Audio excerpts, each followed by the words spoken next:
Ya, baik. Bismillahirrahmanirrahim. Assalamualaikum warahmatullahi wabarakatuh.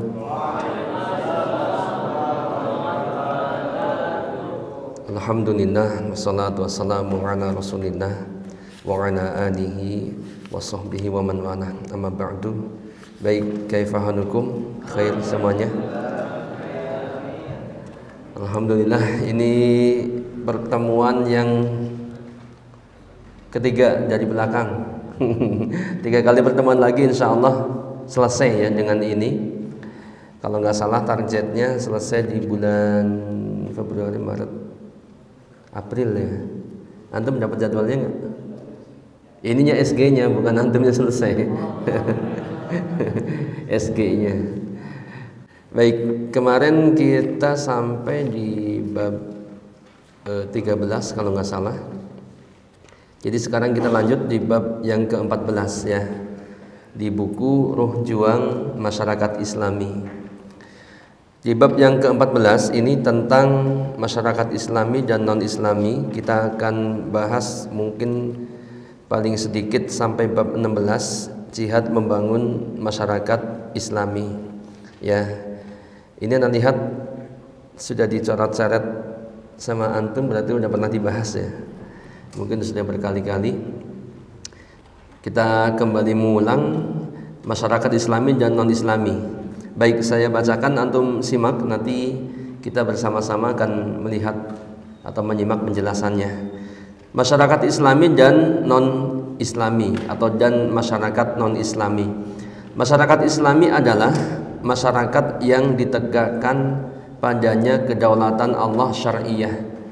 Kemarin sudah disampaikan ya, kedaulatan Allah syar'iyah, yaitu bahwa Allah itu atau hanya Allah lah yang berdaulat menentukan hukum-hukum gitu ya bagi hamba-hambanya. Begitu. Ini masyarakat Islami, masyarakat yang ditegakkan padanya kedaulatan Allah syar'iyah, yaitu masyarakat yang dituntun dinaungi oleh norma-norma Islam, oleh hukum-hukum Islam atau oleh hukum-hukum Allah Subhanahu wa taala. Di masyarakat Islami ini akan tegak keadilan serta tersingkirkan kezaliman dan juga tunas-tunasnya kapan saja dan di mana saja ia tumbuh. Hal itu dikarenakan kuatnya perlindungan dan juga pengawalan atas amar ma'ruf nahi mungkar dan juga dakwah Islam yang murni. Kehidupan pun akan penuh dengan keberkahan seperti yang telah dijanjikan oleh Allah Subhanahu wa taala. Nanti kita lihat. Selanjutnya di paragraf yang kedua, di masyarakat yang tidak Islami. Berarti ini pembahasan yang kedua di bab ini. Kalau tadi masyarakat Islami, ini di paragraf yang kedua, paragraf yang sangat singkat, mencoba untuk menggambarkan masyarakat non-Islami. Di masyarakat yang tidak Islami, kita secara kolektif, secara komunal atau secara kemasyarakatan membiarkan hukum-hukum Allah diabaikan. Ya, ini realitanya begitu.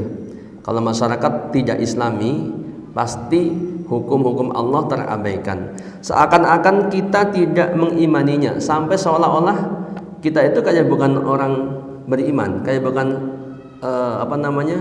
komunitas atau masyarakat Muslim gitu.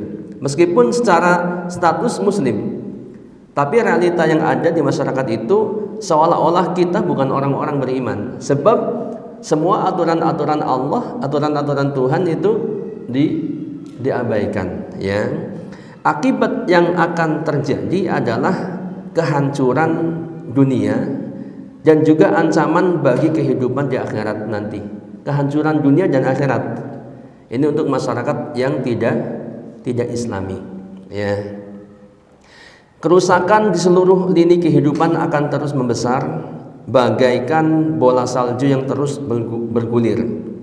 Jadi di suatu masyarakat kalau kerusakan itu dibiarkan, apalagi malah justru didukung, ya baik secara langsung ataupun tidak langsung, ya dibiarkan apalagi didukung walaupun dia nggak menyatakan saya nggak mendukung, tapi ternyata fasilitasnya ada, nggak pernah nahi mungkar, itu akan seperti bola salju. Antum maksud nggak? Paham nggak maksudnya? Jadi kalau misalkan bola salju yang tadinya sekepal, ya kalau dia menggelinding, apa bahasa Indonesia menggelinding, bergulir ya, bergulir dari gunung es, gunung salju yang tinggi, atau dia bergulir terus di hamparan salju, dia itu akan terus yang tadinya sekepal jadi sekepala, ya, kemudian jadi mungkin jadi bisa lebih besar terus. Pun kerusakan ataupun apa disebutkan di sini, ya, ya, kerusakan di masyarakat non Islami kalau dibiarkan, apalagi seolah-olah difasilitasi, itu akan terus perzinaan, perjudian, minuman keras, ya, dibiarkan bahkan seolah-olah dipersilahkan, itu akan terus seperti bola salju yang kemudian suatu saat akan menjadi besar dan besar. Kondisi masyarakat seperti ini akan sangat memberatkan usaha-usaha untuk bertakwa kepada Allah, dan ini jelas ya pasti berpengaruh kepada ketakwaan masyarakat yang ada di dalamnya. Baik, kita coba untuk sedikit menambahkan ataupun menguatkan dari paragraf singkat yang padat ini, ya, masyarakat Islami dan masyarakat non Islami, ya. Ini maksudnya supaya antum tahu bahwa realita, atau antum bisa membaca realita. Jadi ketika antum terjun di suatu masyarakat, atau sekarang kita berada di suatu masyarakat, kita bisa menilai bahwa masyarakat kita itu sebenarnya Islami atau tidak Islami, kan begitu. Jadi kalau antum nggak tahu, nggak pernah mendengar, atau nggak pernah membaca, nggak pernah menyerap penjelasan masyarakat Islami dan sebaliknya masyarakat non Islami, kita nggak akan tahu masyarakat Islami seperti apa, gitu kan? Apakah cukup masyarakat Islami itu kemudian personel daripada suatu masyarakat atau warganya cukup pakai peci hitam seperti ana, seperti antum, gitu ya, atau peci putih, atau bajunya koko, cukupkah begitu? Nggak cukup, kan begitu. Sehingga kalau kita pengen memastikan masyarakat Islami itu seperti apa, kalau di masyarakat itu adalah yang menjadi payung hukumnya atau yang menjadi pegangan hidupnya itu adalah kedaulatan Allah syariah, yakni hukum-hukum Allah, aturan-aturan Islam, maka itu sudah dipastikan mereka masyarakat Islami, gitu ya. Walaupun terus kemudian ke belakang itu kalau negara Islami dan negara apakah Islami atau tidak Islami itu sebagian ada yang mengatakan kalau mayoritasnya adalah warganya Muslim, ada yang bilang itu negara Islam, ya. Tapi kalau kita pengen memastikan Islam atau enggak Islam, ya, yang pasti dan jelas dikatakan negara Islam adalah pasti yang payung hukumnya adalah aturan Islam atau hukum-hukum Islam, gitu kan. Meskipun sebagian mungkin warganya ada yang tidak Islam, gitu ya. Baik, masyarakat Islami adalah masyarakat yang ditegakkan kepadanya kedaulatan Allah syariah. Di masyarakat Islami ini akan tegak keadilan serta tersingkirkan kezaliman dan juga tunas-tunasnya kapan saja dan di mana saja dia tumbuh. Maksudnya begini, sudah pasti ya kalau masyarakat masing-masing Islami bahkan tanpa harus dijaga pun, artinya kalau suatu masyarakat sudah Islami, tanpa harus ada satpam, tanpa harus ada keamanan, tanpa harus ada yang ronda, ya. Contoh misalkan, menurut antum pasti aman nggak? Pasti aman nggak? Kenapa aman? Karena masing-masing warga masyarakat itu, ya, dia sudah tersibgoh dengan ajaran-ajaran Islamnya atau aturan-aturan Islami tadi yang kita bilang, ya, dia sudah masuk dan nggak mungkin dia akan melanggar hak orang lain, betul nggak? Tidak mungkin dia akan menyakiti orang lain, menzalimi orang lain, dan pasti dia akan melaksanakan kewajiban-kewajibannya, kewajiban sebagai seorang mukmin, seorang muslim. Contoh misalkan kewajiban, kalau ada orang misalkan yang butuh pertolongan, ya, atau haknya akan dilanggar oleh orang lain, pasti satu masyarakat Islami yang lainnya pasti dong akan mencegahnya, kan begitu. Walaupun dia bukan petugas tuh, ya. Seperti antum nih di sini nih, ini kan antum pasti dong berusaha menerapkan aturan-aturan Islam. Kalau ada teman antum di asrama saja pakai celana pendek, pasti ada, akhi, aurat gitu kan. Gitu enggak? Apa dibiarin? Kalau dibiarin bahaya tuh. Walaupun sama lelaki bahaya. Ya, apalagi zaman sekarang, ya kan? Terlalu banyak kasusnya, dan di Indonesia sudah mulai banyak menyebar penyimpangan seperti itu. Nah, untuk itu otomatis jadi kalau ada kezaliman, insya Allah pasti nggak akan tumbuh atau nggak akan pasti akan diberantas sama mereka sendiri, ya, dengan kesadaran sendiri. Pun demikian tunas-tunasnya jangankan udah muncul, baru akan muncul ada indikasi saja, itu pasti sudah tercium. Ya, artinya pasti masyarakat akan bergerak dan tidak akan ridho dengan kezaliman ataupun kemaksiatan yang terjadi, ya. Baik, dan hal itu apalagi kalau kemudian suatu masyarakat itu ada petugasnya masing-masing, petugas amar ma'ruf nahi mungkar misalkan, ya, atau katakanlah ini kan bicara masyarakat yang sebenarnya penerapan yang paling tinggi adalah negara gitu kan. Ada misalkan polisi amar ma'ruf nahi mungkar, itu maka bisa dipastikan akan terjamin keamanannya, ya. Kemudian kehidupan pun akan penuh dengan keberkahan seperti yang dijanjikan oleh Allah Subhanahu wa taala. Ada yang bisa menerka di surat apa dan ayat berapa? Walau anna ahlal qura. Baik, a'udzubillahi minasyaitonir rajim. Walau anna ahlal qura amanu wattaqau lafatahna 'alaihim barakatim minas sama'i wal ardi walakin kadzabu fa akhadnahum bima kanu yaksibun. Ya, satu sisi berbicara masyarakat Islami, sisi lain kalau enggak Islami akan begini, kan begitu ya. Baik, surat Al-A'raf 96. Walau anna ahlal qura amanu wattaqau. Ini masyarakat Islami. Jikalau sekiranya penduduk negeri itu beriman dan bertakwa, pastilah, ini janji Allah yang dikatakan sesuai dengan apa yang Allah janjikan. Ya, Allah katakan pastilah kami akan melimpahkan kepada mereka keberkahan dari langit dan bumi. Jadi berkah itu turun dari langit dan muncul dari bumi, ya. Akan tetapi mereka mendustakan ayat-ayat kami. Nah, dan jika mereka mendustakan ayat-ayat kami, sebaliknya maka kami siksa mereka disebabkan perbuatannya. Oke, baik.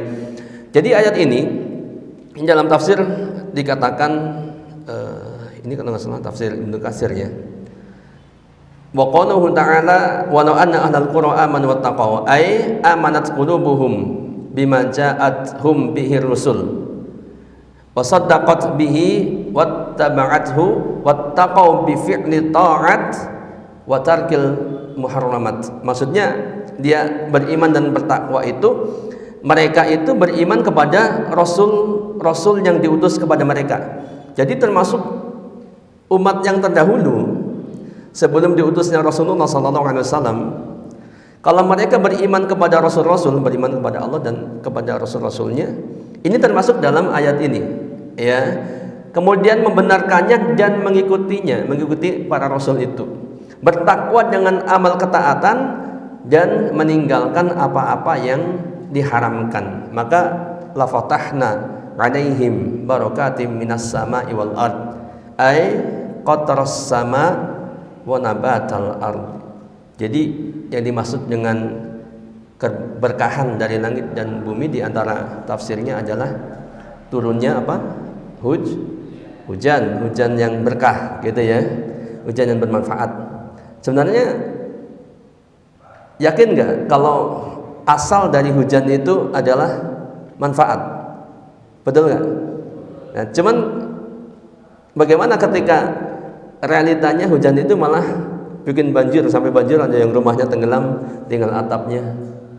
Ya, itu masalahnya di mana? Hah? Masalahnya di manusia. Ya, iya, masalahnya di kesalahan ataupun perbuatan manusia itu sendiri. Ya, ayatnya gimana? Zaharal fasad fil bahri wal bahri bima kasabat aydin nas. Jadi terjadi kerusakan ya di laut ataupun di darat, gitu kan? Itu disebabkan oleh tangan manusia, ulah manusia.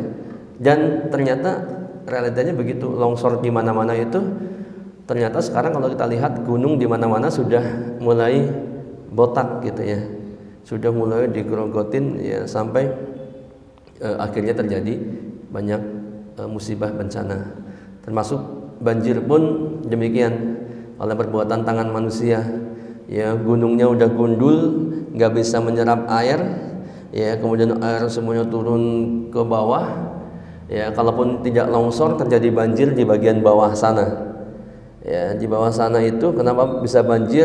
Ya, di antaranya adalah sampah yang menutupi aliran-aliran air sungai misalkan ya, ataupun kali-kali sebagai jalannya air, kan begitu. Atau misalkan banyak bangunan-bangunan yang tidak sesuai ya dengan tata kelola kota ataupun perumahan atau komplek, sehingga terjadi banjir ya. Dan ini banyak terjadi di sekarang ya, di Tangerang, di Bekasi, di Jakarta, kan begitu ya.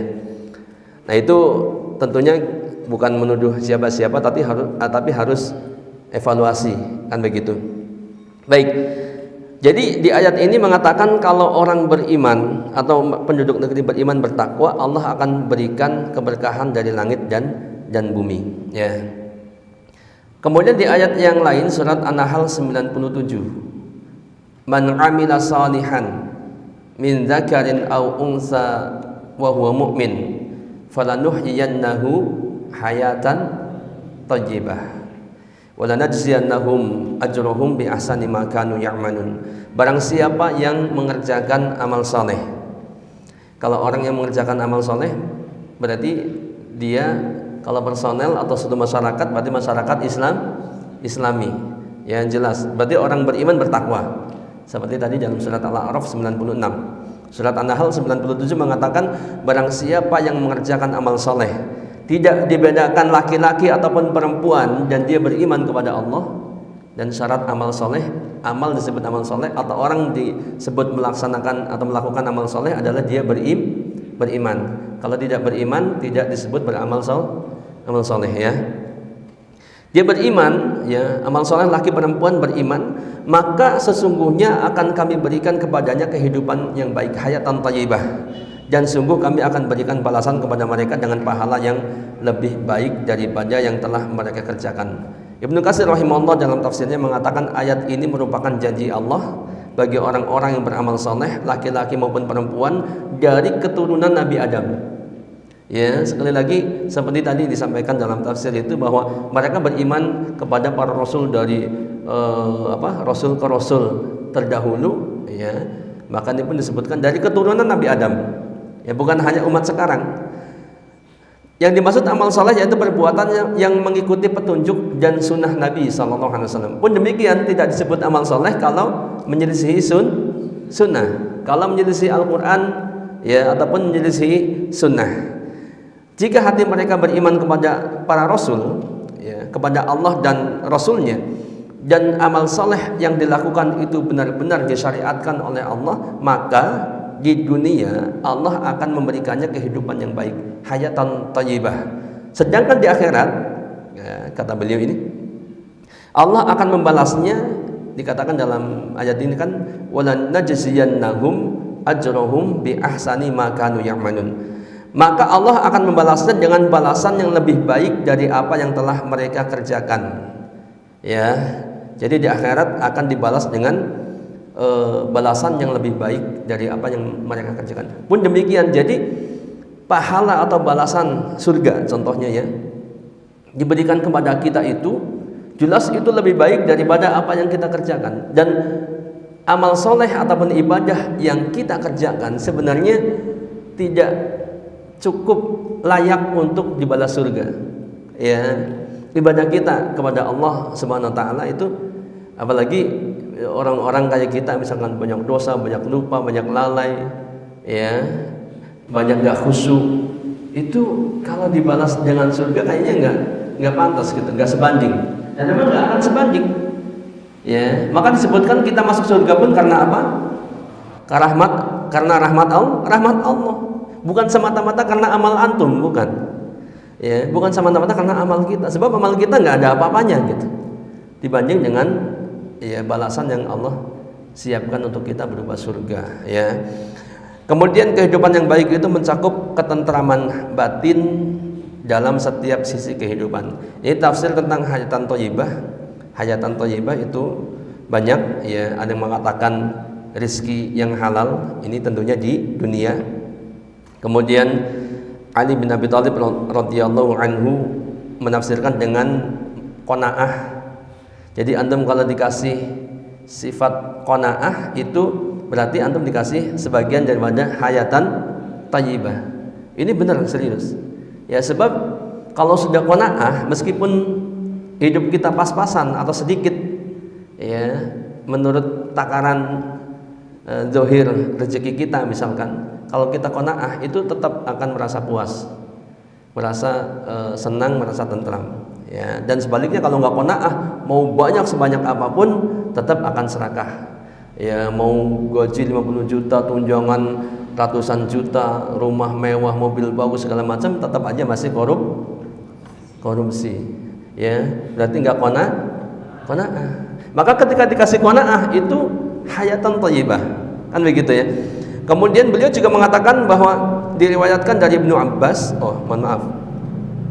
ini Ali bin Abi Thalhah berkata, diriwayatkan dari Ibnu Abbas radhiyallahu anhu bahwa yang dimaksud dengan hayatan thayyibah adalah kebahagiaan. Oke. Al-Hasan Al-Basri, Mujahid dan Qatadah berkata kehidupan yang baik hanya dirasakan di surga. Ya, berarti ini sudah lebih jauh ya ke alam akhirat sana di surga. Jelas kalau itu hayatan thayyibah, surga pasti gitu ya. Kemudian Ad-Dhahhak berkata yang dimaksud kehidupan yang baik adalah rezeki yang halal, kemudian dapat menunaikan ibadah selama di dunia. Dan dia juga mengatakan bahwa kehidupan yang baik ialah ketika mengamalkan ketaatan dan merasa tentram dengannya. Dalam kondisi taat, tentram, ya, atau antum selalu rindu dengan ketaatan, maka ini adalah hayatan thayyibah. Ya, baik. Kemudian membangun masyarakat Islami, bab ke-15, ya. Usaha pembentukan masyarakat Islami adalah kewajiban yang suci. Karena usaha ini adalah usaha penegakan kedaulatan Allah syariah yang jika diabaikan akan menjadi dosa kolektif yang sangat besar. Sedangkan pahala yang didapat dari usaha ini sangat besar dan tidak terhingga. Karena usaha ini akan melahirkan generasi Islami yang terjaga dari makar-makar musuh, generasi jihad yang membebaskan umat manusia dari cengkeraman iblis, kemudian generasi takwa dan generasi yang berilmu serta penuh keimanan. Baik, jadi semua kebaikan yang disebabkan oleh berdirinya masyarakat Islami akan terus mengalir pahalanya kepada setiap orang yang berpartisipasi dalam pembentukannya. Masing-masing menurut bobot partisipasinya, pahala yang besar akan tetap didapat walaupun jika cita-cita itu tidak pernah tercapai, masing-masing menurut niat dan tekadnya. Baik, membangun masyarakat Islami ini kewajiban. Ya, coba perhatikan nih. Antum kan mahasiswa. Mahasiswa bukan sembarang mahasiswa. Antum adalah, iya serius. Kalau mahasiswa di sana mah kita juga banyak maklum, yang ada nggak tahu sholat tahu enggak gitu kan. Tapi antum ditarbiyah, mahasiswa yang sedang ditarbiyah untuk menjadi kader-kader Islami, kader-kader dakwah Islam. Ya, terlepas dihasmi atau nggak dihasmi, itu nilainya luar biasa gitu ya. Antum bayangkan kenapa luar biasa? Yang antum akan bawa atau yang antum sedang panggul atau yang akan panggul nanti itu adalah dakwah Islam. Jadi harus menjadi kebanggaan buat antum. Ya. Kenapa? Sebab begini, seperti kalau orang memanggul di pundaknya itu batu biasa, batu dikali dipanggul gitu ya. Itu mungkin dia hanya akan merasakan berat, tapi nilainya nggak seberapa. Tapi kalau yang antum panggul adalah katakanlah emas sebesar batu itu atau berlian yang nilainya luar biasa, antum pasti akan bangga dong, betul nggak? Begitu ya. Pun demikian antum yang antum sedang kumpulkan untuk nanti antum akan pikul sebagai amanah adalah amanah dakwah Islam. Ini luar biasa ya. Antum kalau mau lihat ya kembali di murojaah tentang bagaimana keutamaan jalan dakwah, kan begitu ya. Semua kita sudah paham itu. Tapi kadang setan itu selalu memalingkan antum bahwa nama bukan siapa-siapa gitu kan. Dan masing-masing tergantung niatnya memang. Baik, kita lihat di bab ini dijelaskan bagaimana membangun masyarakat Islami itu punya keutamaan yang banyak ya. Ini sebenarnya sama dengan dakwah Islam. Sebab dakwah itu kan mendakwahkan orang untuk menjalankan ajaran-ajaran Islam. Ya, begitu enggak? Betul ya? Betul. Untuk itu yang pertama ini kewajiban ya. Jadi hukum dakwah itu wajib. Minimal adalah fardu kifayah. Jadi suatu masyarakat harus ada yang dakwah. Ya. Harus ada yang dakwah, dan kifayah itu kan mencukupi, harus mencukupi. Nah, ini masalahnya. Kemudian para ulama melihat ketika realita di sini sebutkan ya. Awalnya memang fardu kifayah. Tapi realita membuktikan yang pertama adanya atau banyaknya intisyarul jahli, banyaknya tersebar kebodohan.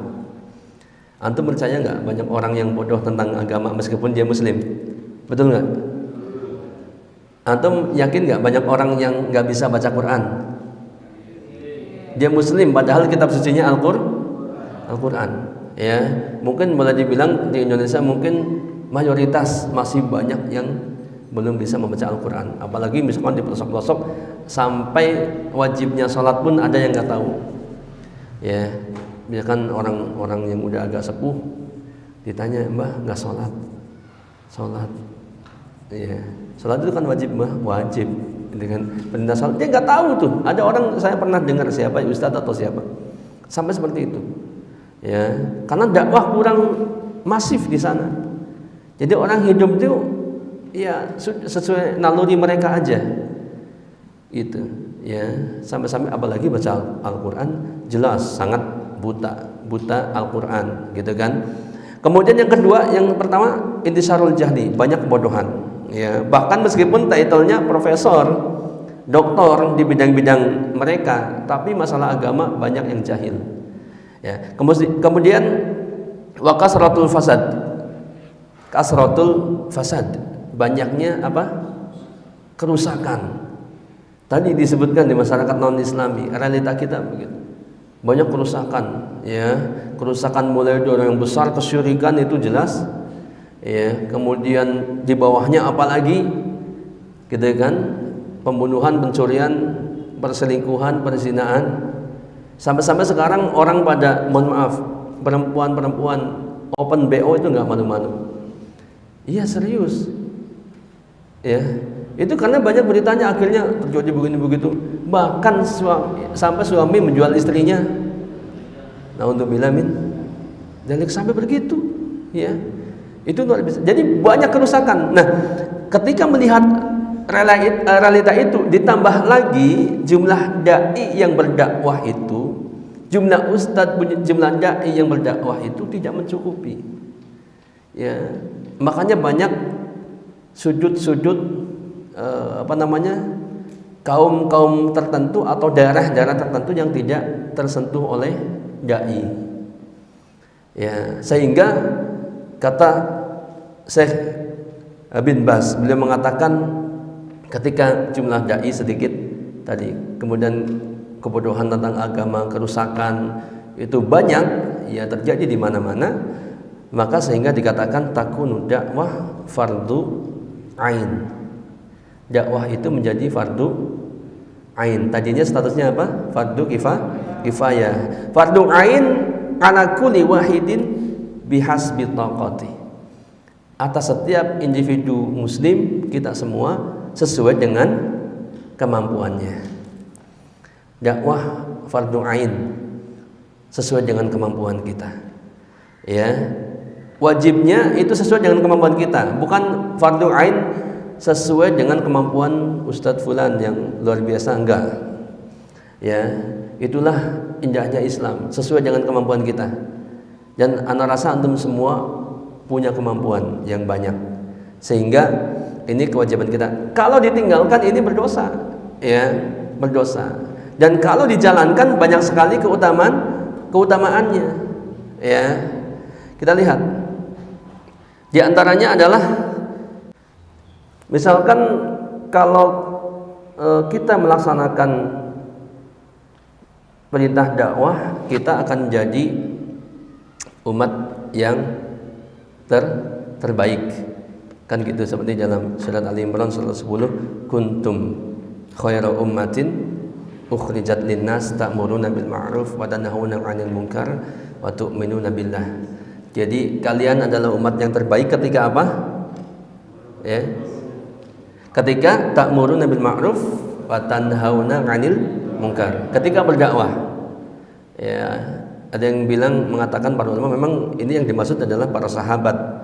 Akan tetapi ketika ada satu kaum kok sifatnya mirip para sahabat, ya, amar ma'ruf nahi mungkar, berdakwah, maka kita pun boleh jadi termasuk yang disebut dalam atau yang dimaksud dalam surat Ali Imran 110, umat yang terbaik. Ya, ini harus kita kejar. Kemudian surat Fusilat 33, wa man ahsanu qaulan mimman da'a ila Allah wa 'amila shalihan wa qala innani minal muslimin. Siapakah yang lebih baik perkataannya daripada orang yang menyeru kepada Allah, mengerjakan amal saleh, dan dia berkata sesungguhnya aku termasuk orang-orang yang berserah diri. Ya, ini para ulama mengatakan juga termasuk pekerjaannya. Jadi bukan hanya ngomongnya. Ya, kalau ngomong mungkin nggak semua orang bisa ngomong, tapi kalau bekerja, ya, dan ngomong termasuk bekerja. Seperti saya misalkan berdakwah atau menyampaikan materi, ya, dan asatidz yang lain demikian, itu perkataan, ya, betul, tapi termasuk juga pekerjaannya. Ya, kalau ada misalkan di kantor dakwah dia nggak ngomong, ya bukan tukang ngomong tapi dia tukang, ya, misalkan entah dia menyiapkan materinya atau dia menulis atau dia di bagian-bagian yang lain, ya, termasuk misalkan penyelenggaraan kepanitiaan, itu bagian daripada dakwah dan bagian daripada waman ahsanu qaulan mimman da'a ila Allah. Siapakah yang lebih baik? Artinya enggak ada yang lebih baik daripada, ya, orang-orang yang berdakwah, baik dia berbicara ataupun dia bekerja untuk dakwah.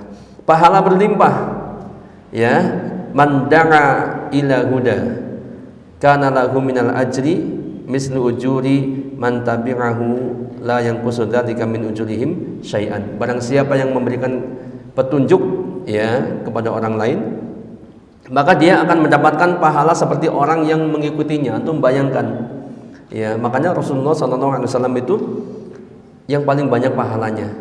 Kenapa? Sebab semua orang yang dapat hidayah sampai hari ini dan sampai hari kiamat nanti, ya, dan dia beribadah terus, itu semuanya pahalanya Rasulullah dapat. Dan begitu, ya. Makanya antum pun begitu, harus semangat di dakwahnya.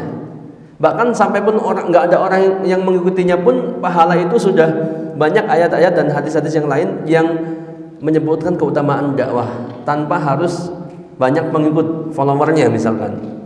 Kan begitu.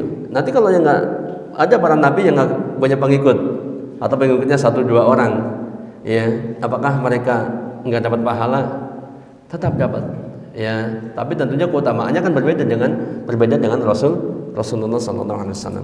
Ya, maka semakin banyak pengikutnya, ya, pahala yang sisi yang lainnya itu dapat. Ya, fa wallah la ayyahdiyallahu bika rajulan wahidan khairul laka min ayakuna laka humrun na'am. Demi Allah, sungguh Allah memberi hidayah kepada satu orang melaluimu itu adalah lebih baik daripada engkau memiliki unta merah. Satu orang, ya, tahu unta merah? Tahu nggak? Unta merah tahu? Unta yang warnanya merah, iya. Warnanya merah, kulitnya merah. Itu maksudnya itu harta yang terbaik, ya. Memang yang paling mahal konon katanya begitu, unta merah. Jadi satu orang itu kalau dapat hidayah itu mahal sekali gitu dapatnya. Ya, kita dapat pahala yang luar biasa. Makanya dakwah. Ya, siapa tahu di antara orang yang kita dakwahi enggak ada menutup kemungkinan hanya melihat antum sedikit ceramah, antum live di TikTok misalkan, dakwah, ternyata orang dapat hidayah. Ya. Enggak ada, hanya Allah yang tahu. Jadi ada orang hanya melihat sedikit orang ceramah atau hanya membaca status orang. Ya, dulu pernah ustadz kita hanya membaca buku yang sudah jadi sampah gitu, dibaca dapat hidayah. Yang buku yang udah nggak kepake mungkin bahkan dibuang, ketika dibaca, oh ini buku isinya bagus ternyata. Ya mungkin entah kebuang atau sengaja dibuang karena sudah rusak, tapi masih terbaca, dibaca dapat hidayah gitu. Kan begitu. Jadi nggak ada yang tahu, ya nggak ada yang bisa memastikan. Dan gak harus kemudian menjadi ustadz besar, ya, dengan kemampuan yang selangit kemudian antum baru berdakwah, ya. Artinya semua amal dakwah ada potensi untuk sebagai sarana hidayah bagi orang lain. Baik. Namun sebaliknya kalau dakwah ditinggalkan, ada yang tahu ancamannya? Dakwah ditinggalkan, jihad ditinggalkan, jihad dakwah termasuk jihad nggak? Ada yang masih ingat definisi daripada jihad? Badlul wusi fi husuli mahbubil haq wa daf'i ma yakrahul haq. Jadi jihad itu mengerahkan kemampuan, ya, untuk melaksanakan atau mengerjakan apa-apa yang dicintai oleh Allah dan diridhoi oleh Allah, ya, dan kemudian mengerahkan kemampuan meninggalkan apa-apa yang dijauhkan oleh apa-apa yang dibenci oleh Allah. Jadi termasuk dakwah kira-kira dicintai nggak sama Allah? Bukan hanya dicintai, diperintah, ya, untuk berdakwah. Antum bisa lihat bagaimana ketika dakwah atau jihad ditinggalkan, surat At-Taubah 24, qul in kana aba'ukum wa abna'ukum wa ikhwanukum wa azwajukum wa ashiratukum wa amwalun iqtaraftumuha wa tijaratun takhshawna kasadaha wa masakinu tardawnaha ahabba ilaikum minallah wa rasulih wa jihadin fi sabilihi fatarabbasu hatta ya'tiyallahu bi amrih wallahu la yahdil qaumal fasikin. Katakanlah, perhatikan, jika bapak-bapak, anak-anak, saudara-saudara, istri-istri, kemudian kaum keluargamu, ya, harta kekayaan yang kamu usahakan, perniagaan yang kamu khawatiri kerugiannya, bisnis, ya, tempat tinggal, rumah-rumah yang kamu sukai, ya, itu lebih kalian cintai daripada Allah dan Rasulnya dan daripada berjihad di jalannya. Ya, termasuk dakwah. Hari ini kita nggak ada jihad perang di sini. Daripada berjihad di jalannya, ya, itu semua antum lebih sukai daripada jihad di jalan Allah atau berdakwah di jalan Allah, maka tunggulah sampai Allah mendatangkan keputusannya. Ini ancaman dari Allah, tunggu sampai Allah datangkan keputusan buat kalian. Dan Allah tidak memberi petunjuk kepada orang-orang yang fasik. Kalau semua ini antum lebih cintai yang dunia-dunia ini tadi daripada berjihad di jalan Allah, Allah katakan Allah tidak memberi petunjuk kepada orang yang fasik. Seolah-olah itu, ya, dikatakan sebagai orang fasik. Untuk itu tetap antum harus punya azam yang kuat. Gak ada yang tidak mungkin. Ya, seperti anak sering sampaikan kepada antum. Walaupun sekarang kemampuan anak gak seberapa, ya, tapi anak dulu gak pernah sama sekali menyangka, ya, kalau keinginan memang karena tersibuk dengan dakwah, ya, background anak sama sekali nggak pesantren, nggak apa, anak sekolah lulusan STM, ya, anak suka musik, anak suka bola, suka olahraga, Ya sampai sekarang akhirnya masih suka pingpong gitu kan.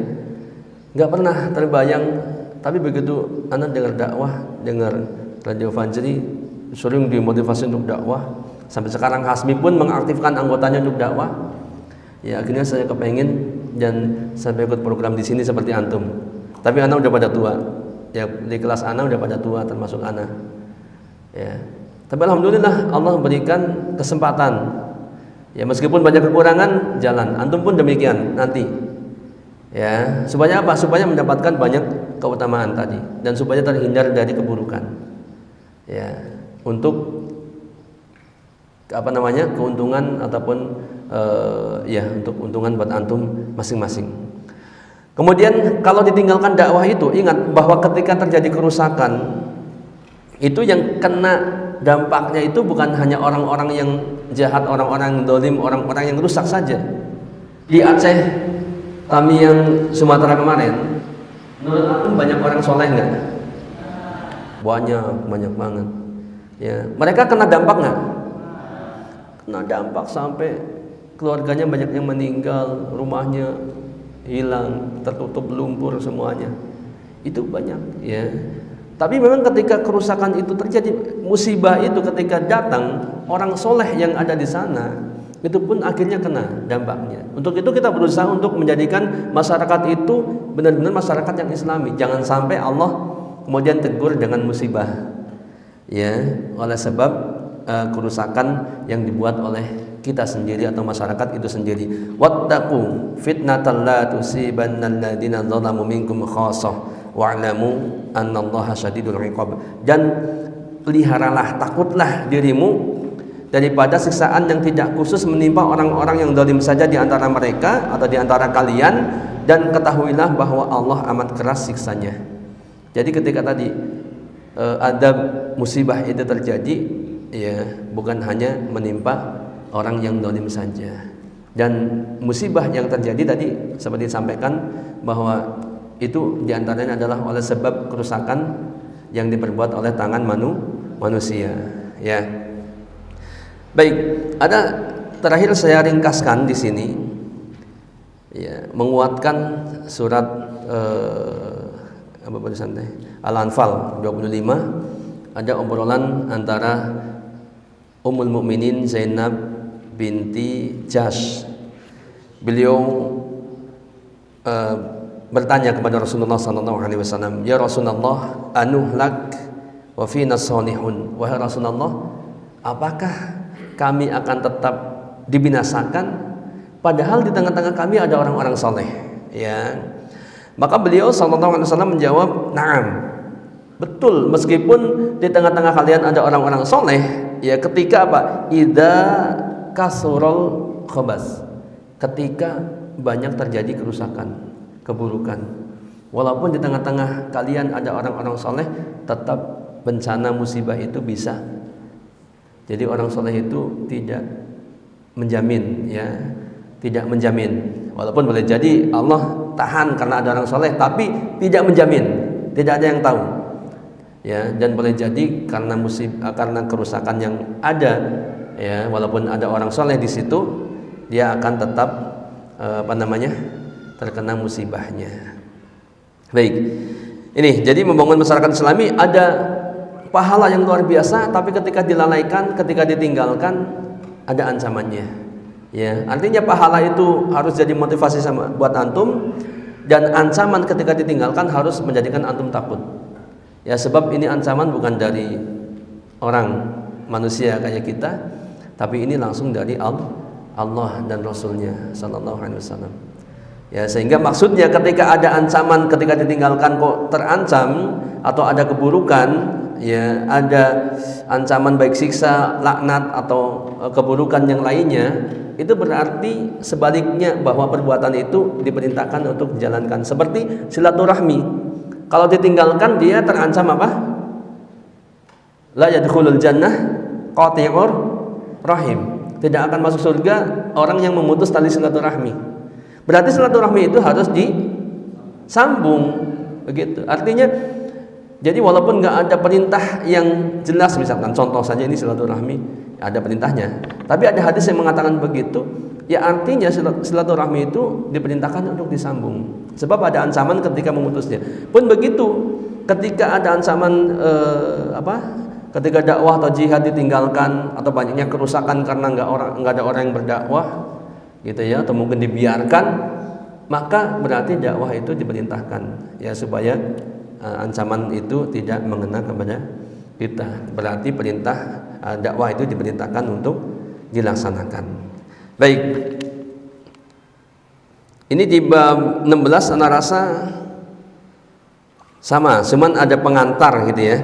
Terakhir sekali ada pengantar ke bab 17, 18 dan 19. Jadi di realita amal Islami itu dalam rangka mewujudkan masyarakat Islami apapun bentuknya. Kalau kita Hasmi mengatakan masyarakat Islami. Kalau di tempat yang lain mungkin ada masyarakat Madani, ada apalah gitu ya. Tapi intinya adalah sama gitu ya. Nah, ini ada amal yang mereka menggunakan kekerasan, kemudian parlemen, dan ada strategi dakwah. Insya Allah ini kita bahas di pertemuan yang akan datang. Wallahu a'lam bishawab. Ini yang bisa disampaikan, mudah-mudahan bermanfaat buat kita semuanya. Mohon maaf atas segala kekurangannya. Ana cukupkan. Subhanakallahumma wa bihamdika asyhadu an la ilaha illa anta astaghfiruka wa atubu ilaik.